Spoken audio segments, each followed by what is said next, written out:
தமிழக மக்கள் உங்கள் அனைவருக்கும் என்னுடைய வணக்கமும் என்னுடைய நன்றிகளும். குறிப்பா திருச்சி கிழக்கு தொகுதி மக்கள் உங்கள் அனைவருக்கும் என்னுடைய ஸ்பெஷல் வணக்கமும் ஸ்பெஷல் நன்றிகளும். இதை நான் ஏன் இப்படி சொல்றேன்னா, என்னை இப்போ பெரம்பூர் தொகுதி எம்எல்ஏன்னு தான் சொல்லுவாங்க. பட் ஆனால் அது எலெக்ஷன் கமிஷனோட அந்த சட்ட விதிகளுக்கு மட்டும்தான் அப்படி. ஆனால் என்னை பொறுத்த வரைக்கும், தமிழ்நாட்டை பொறுத்த வரைக்கும், தமிழ்நாட்டுக்கு எப்படி திருச்சி ஒரு இதயம் மாறியோ, அந்த மாதிரி என்னோட இதயத்துக்கு திருச்சி கிழக்கு தொகுதி மக்களும் ரொம்ப ரொம்ப ரொம்ப க்ளோஸ் தான். அதில் எந்த மாற்றமும் கிடையாது. சரிங்களா?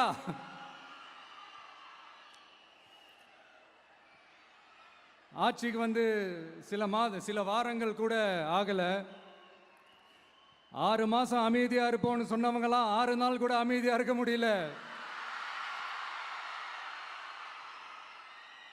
ஆட்சிக்கு அரை மணி நேரத்திலே ஆரம்பிச்சிட்டாங்க. பாவம், ஒரு கல்யாண வீட்டிலலாம் போய் புலம்பிட்டு இருக்காங்க. நான் சொன்னதெல்லாம் நடக்குதா? 1 by 1 எல்லா புலம்பல்ஸும். அது மாதிரி இத்தனை வருஷமா மாற்றி மாற்றி உங்களை ஏமாத்திக்கிட்டு இருந்த இந்த 2 பேரையும் வேண்டாம்னு சொல்லி ஒதுக்கிட்டு உங்களுக்காக உண்மையா உழைக்க வந்த உங்க விஜய, உங்க அண்ணனை, உங்க தம்பிய முதல் அமைச்சரா இல்ல முதல் சேவகனா ஆக்கியிருக்கிறீங்க. தலை வணங்கி ஒட்டுமொத்த தமிழக மக்களுக்கும் இந்த நேரத்தில் என்னுடைய நன்றியை தெரிவிச்சுக்கிறேன். இந்த நேரத்தில் எங்களுக்கு ஆதரவு தெரிவித்த அத்தனை இயக்கங்களுக்கும், அத்தனை இயக்கத்தின் தலைவர்களுக்கும் மீண்டும் என்னுடைய நன்றியை தெரிவிச்சுக்கிறேன்.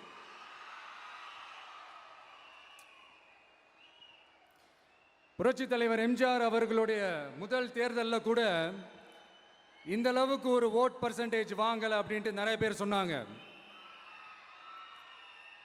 ஆனால் நீங்கள் டிவி கேட்க அவ்வளோ நீங்கள் ஆதரிச்சிருக்கிறீங்க. நான் எம்ஜிஆர் அவர்களோடலாம் நான் கம்பேர் பண்ணல. எம்ஜிஆர் தான். ஆனால் நாம பெரியார், அண்ணா, எம்ஜிஆர் அவர்கள் வழியில் ஒரு அன்பா உழைக்க வந்த உங்க விஜய், அவ்வளவுதான். 1977 நீங்க போடாத ஓட்டை 2026 நீங்க போட்டிருக்கிறீங்க. என்ன ஒண்ணு, இன்னும் கொஞ்சம் அதிகமா ஆதரிச்சிருந்தீங்கன்னா கொஞ்சம் நல்லா இருந்திருக்கும். பட் பரவாயில்ல, ஃபியூச்சர்ல வரப்போற எல்லா தேர்தலையும் உங்களுடைய முழு சப்போர்ட்டை என்னால் வாங்க முடியுன்ற அந்த ஒரு நம்பிக்கை இப்போ என் மனசுல ரொம்ப ஆழமா பதிஞ்சிருக்கு. ஏன்னா நீங்க அமைச்சு கொடுத்திருக்கிற இந்த ஆட்சியில எல்லா நன்மைகளையும் நீங்க கண்கூடா பார்க்க தான் போறீங்க அப்படின்ற அந்த கான்ஃபிடன்ஸும் இப்ப என் மனசுல ரொம்ப ஆழமா பதிஞ்சிருக்கு. யார் எந்த நிலைமைக்கு எந்த பொசிஷன்ல போனாலும் இந்த கிண்டலும் கேலியுமா பேசுறது இருக்கதானே செய்யும். நம்மளை பத்தி, நம்ம அரசியலை பத்தி, நம்ம பேச்சை பத்தி இந்த கிண்டலும் கேலியுமா பேசிட்டு தானே இருப்பாங்க. அவங்க எல்லாருக்குமே என் சைட்ல இருந்து ஒரே ஒரு ரிக்வெஸ்ட், தயவு செஞ்சு நிப்பாட்டிடாதீங்க. தயவு செஞ்சு கண்டினியூ பண்ணுங்க. நீங்க தான் என்னோட எனர்ஜி ஃபோர்ஸ். நீங்க பேசிக்கிட்டே இருங்க. நான் மக்களுக்கு தேவையான நல்லதை செஞ்சுக்கிட்டே இருப்பேன். அடுத்து இப்ப நம்ம புதுசா அந்த சூட்லாம் போட்டு வரோம்ல, அதை பத்தி கூட நிறைய பேர், ஏன் நாமெல்லாம் கோட் சூட்லாம் போடக்கூடாதா? அதிகாரம் செய்யறவங்களும் ஆதிக்க சக்திகளும் மட்டும்தான் கோட் சூட்லாம் போடணுமா என்ன? அப்பெல்லாம் எதுவுமே கிடையாது. நான் என்ன கலராவா போட்டு வரேன்? 2 கலர். நம்ம எல்லாரும் மனசு மாதிரியே பிளாக் அண்ட் ஒயிட்.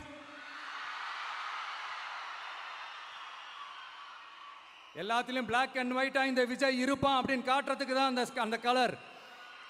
அடுத்து அந்த பிளாக் கூட யாரை குறிக்கும் எதை குறிக்கும்ன்றது நான் சொல்லி தான் தெரியணும்னு அவசியம் இல்லை, அது உங்களுக்கே நல்லா தெரியும். எல்லாத்துக்கும் இப்படி வழக்கம் சொல்லிக்கிட்டு நசன் பேசுகிற டைப்பும் நம்ம கிடையாது. உங்களுக்கே தெரியும், அதிகபட்சமாக எல்லா மீட்டிங்கிலும் 20 நிமிஷம்குள்ளே தான் நான் பேசியிருக்கிறேன். அதனால் இப்போ மக்கள் என்கிட்ட என்ன சொல்கிறாங்க அப்படின்னா, இந்தப்பா விஜய், நீ எங்களுக்காக உழைக்கிறதுக்காக வந்திருக்கிற, அந்த வேலையை மட்டும் பாரு, உன்னை பற்றி பேசுகிறவங்கள நாங்கள் பார்த்துக்கிறோம் அப்படின்னு சொல்லிட்டாங்க. சரி, ஆனது ஆச்சு.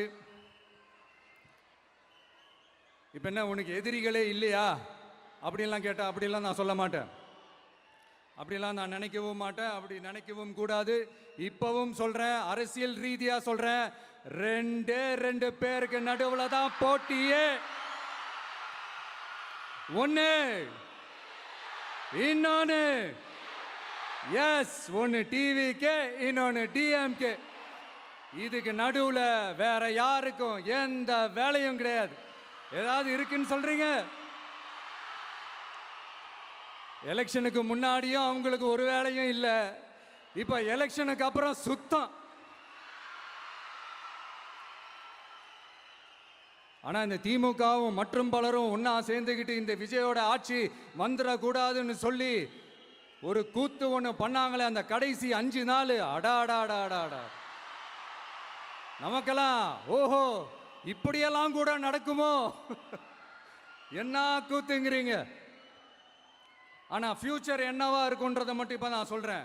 உங்களுக்காக உண்மையா உழைக்க வந்த இந்த விஜயா, இல்ல இந்த விஜயோட ஆட்சி அமைஞ்சிடக்கூடாதுன்னு தடுக்க நினைச்ச ஸ்டாலின் சாரா, அவ்வளவுதான்.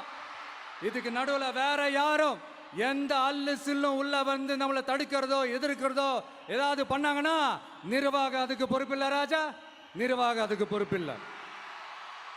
ரிசல்ட் என்னவா வரும்ன்றது அது உங்களுக்கே நல்லா தெரியும். நம்மளை ஏளனமா பேசுறதா நினைச்சு அவங்களுக்கு ஆப்பு வச்சுக்கிறாங்க.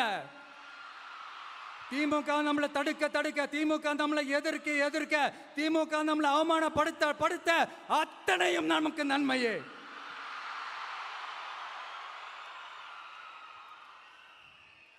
ஒன்று கவனிச்சிங்களா மக்களே, நம்ம ஆட்சிக்கு வந்ததுக்கு அப்புறம் ஒரு விஷயம் ஒன்று நடந்துகிட்டு இருக்கு.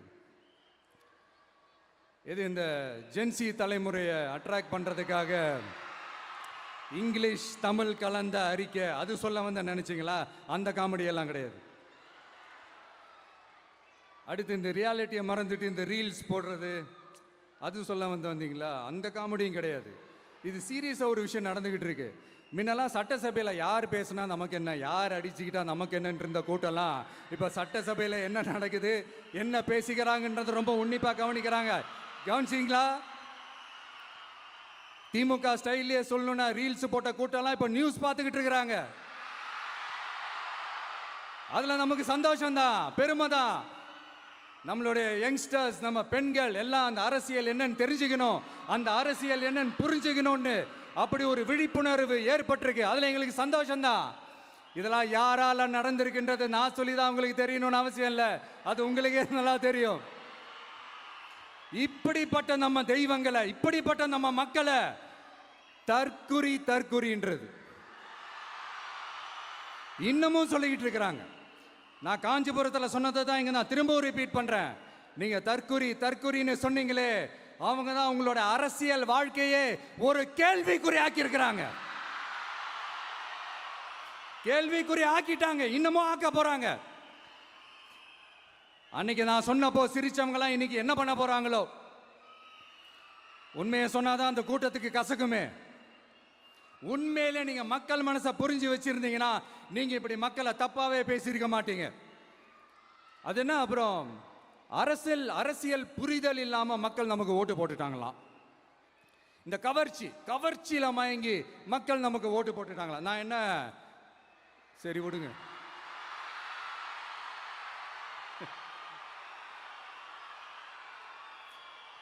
மக்கள் அவங்களுக்கு ஓட்டு போட்டா அந்த மக்கள் நல்லவங்களாம், அதே மக்கள் நமக்கு ஓட்டு போட்டா அந்த மக்கள் கெட்டவங்களா, தற்குறியா. இதே மக்கள் தான் இத்தனை வருஷமா உங்களுக்கு ஓட்டு போட்டுட்டு இருந்தாங்க. உங்களுக்கு மட்டும் என்ன, வேற ஏதாவது பிளானட்ல இருந்து குதிச்சு ஓட்டு போட்டு போனாங்களா? தற்குறியாமா தற்குறி நல்லா வருது வேணான்னு பாக்குறேன். எங்க அண்ணன் விஜயகாந்த் அண்ணன் சொல்ற மாதிரி அண்ணா அவர்கள் ஆரம்பிச்ச கட்சியை ஒரு அடிமை கூடாரமா ஆக்குனது யாருங்க சார்? இப்படி எல்லாம் ஆக்கிட்டு உண்மையை சொல்லு உடன்பிறப்பேவா. உங்களோட அந்த உண்மையான உடன்பிறப்புக்கெல்லாம் என்ன சொல்றாங்க தெரியுமா சார்? திமுக இப்படி ஆனதுக்கு காரணம், அந்த காரணத்தை வெளியிலலாம் போய் தேடாதீங்க, உங்க குடும்பத்துக்குள்ளேயே கேளுங்கிறாங்க. உங்களுக்காக மாடா உழைச்சி தேஞ்சு போய் கிடக்கிறோம். திமுக இப்படி ஆனதுக்கு காரணம் உழைக்காம சொகுசா இருக்கிற உங்க குடும்பத்துக்குள்ளேயே போய் கேளுங்கிறாங்க. ஒவ்வொரு திமுக தொண்டனும் அதை சொல்றாங்க. அதை புரிஞ்சிக்காம நம்மளையும் நம்ம மக்களையும் தப்பா பேசிக்கிட்டு, நீங்க மக்களை தப்பா பேசுனீங்கன்னா இந்த விஜய் வந்து கேள்வி கேட்பான், சும்மா இருக்க மாட்டான். இந்த விஜயும் தமிழ்நாட்டு மக்களும் வேறு வேறு இல்லை. இந்த விஜய் தான் தமிழ்நாட்டு மக்களோட ஒரு உண்மையான ஒரே பிரதிநிதி. இது இன்னைக்கும் சரி, நாளைக்கும் சரி, நாளன்னைக்கும் சரி, இதுதான் நிஜம். மறுபடியும் சொல்றேன், நமக்கும் மக்களுக்கும் இடையே இருக்கிற இந்த பூர்வ ஜென்ம பந்தத்தை, அந்த உறவை ஏதோ இந்த சதிகள் சூழ்ச்சிகள் பண்ணி யாராலையும் எதுவும் கெடுக்கவே முடியாது. கெடுக்க ட்ரை பண்ணீங்க. நம்ம ஆட்சிக்கெல்லாம் வரதுக்கு முன்னாடி என்ன சதிகள், என்ன சூழ்ச்சிகள், என்னென்னலாம் பண்ணி எப்படியெல்லாம் தடுத்துடலான்னு.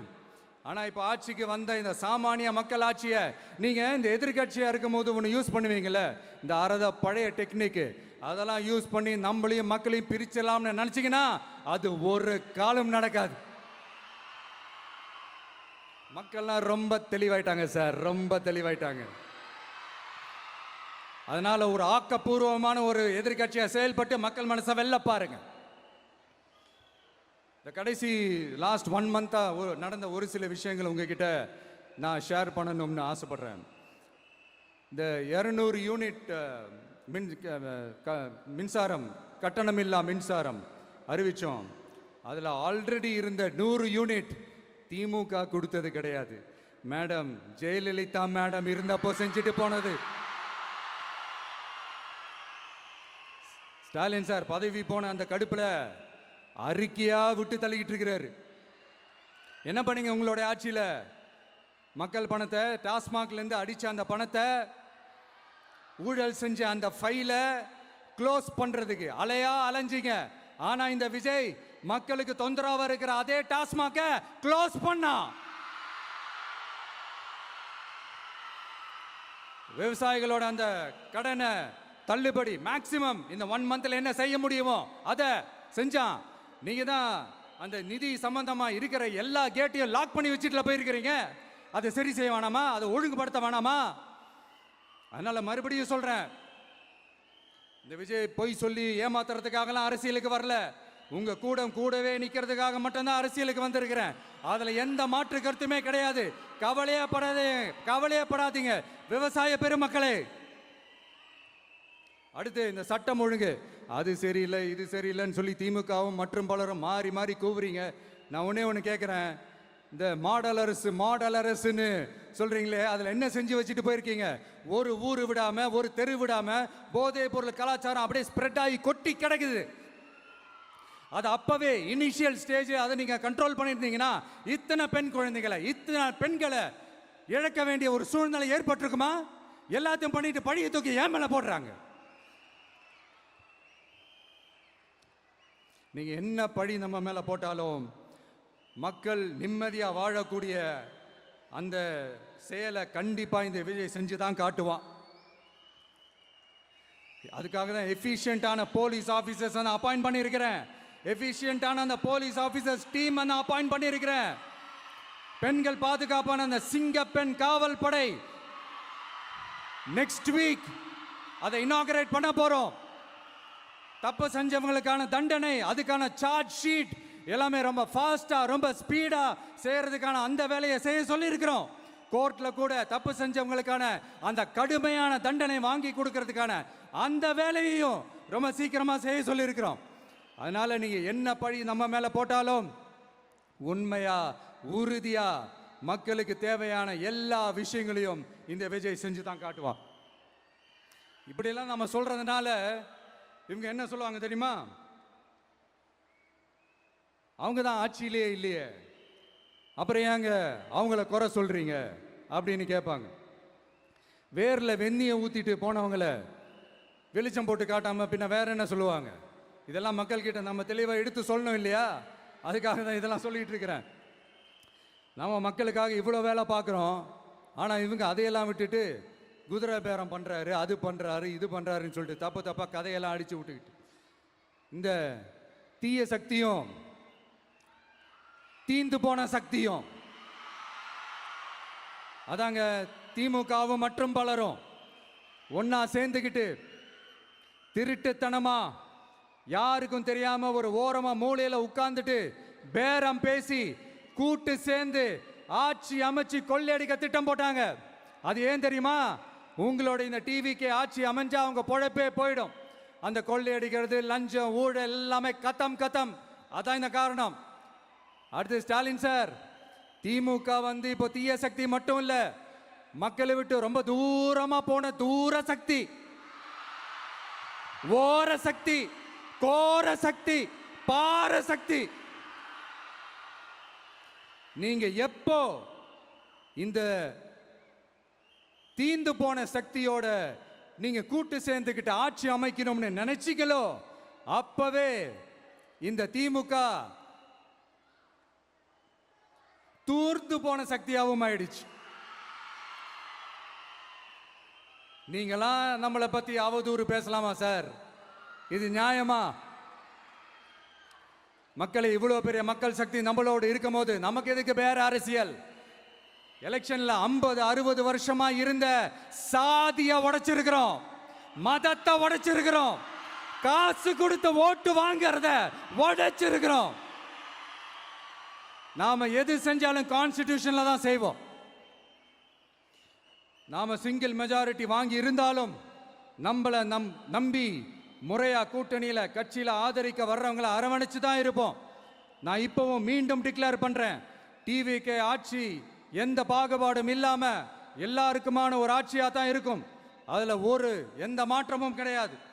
ஸ்டாலின் சார் மாதிரி ஊசலாட்டம் இருக்கவே இருக்காது. மதச்சார்பற்ற கொள்கையில சமரசமே இல்லை. மாநில உரிமைகள்ல விட்டு கொடுக்கவே மாட்டோம். நதி நீர் உரிமைகளை விட்டு கொடுக்கவே மாட்டோம். சமூக நீதி, சம நீதிய, சமத்துவ நீதிய ஒரு நாளும் விட்டு கொடுக்கவே மாட்டோம். அதனால திருச்சி கிழக்கு தொகுதி மக்களே, தமிழ்நாட்டில் இருக்கிற 234 தொகுதியும் நம்ம தொகுதி தான். அதுல எந்த கட்சி ஜெயிச்சிருந்தாலும் அது நம்ம தொகுதி தான். பெரம்பூரா இருக்கட்டும், திருச்சி கிழக்கா இருக்கட்டும், எனக்கு 2 கண்கள் மாதிரி. அதுலயும் திருச்சி கிழக்கு என் செல்ல புள்ள மாதிரி. அதனால வரப்போற இடைத்தேர்தல்ல உங்க வீட்டில் இருக்கிற ஒருத்தரை, உங்கள ஒருத்தரை தான் வேட்பாளரா நிக்க வைக்க போறோம். நீங்க எப்படி இந்த விஜய்க்கு ஆதரவு கொடுத்து ஓட்டு போட்டு ஜெயிக்க வச்சீங்களோ அதே மாதிரி வரப்போற இடைத்தேர்தல்ல உங்களுடைய அந்த வேட்பாளரையும் ஜெயிக்க வைப்பீங்கன்ற அந்த ஒரு நம்பிக்கை நான் முழுமையாக தான் நம்புறேன். உங்களுக்காக உழைக்க வந்திருக்கிறேன். உங்களுக்காக எல்லா விஷயத்தையும் நான் பார்த்து பார்த்து செய்வேன். ஊழல் இல்லாத, லஞ்சம் இல்லாத ஒரு ஆட்சியை நான் கொடுப்பேன். I understand. ஒரே நாள் அது நடக்காததான், ஒரு மேஜிக் இல்லை. பட் ஒரு நாள் அதை நான் நடக்க வைப்பேன். எனக்கு இப்ப வேற எந்த வேலையும் இல்லை உங்களுக்காக உழைக்கிறத தவிர. என் கடன் இனி என் மக்களுக்கு பணி செய்து கிடைப்பதே. மீண்டும் என்னை ஜெயிக்க வச்ச தமிழக மக்களுக்கும் திருச்சி கிழக்கு தொகுதி மக்களுக்கும் மீண்டும் என்னுடைய நன்றியை தெரிவிச்சுக்கிட்டு கான்பிடண்டா இருங்க, நல்லதே நடக்கும், வெற்றி நிச்சயம். மீண்டும் சந்திக்கும் வரை நன்றி, வணக்கம்.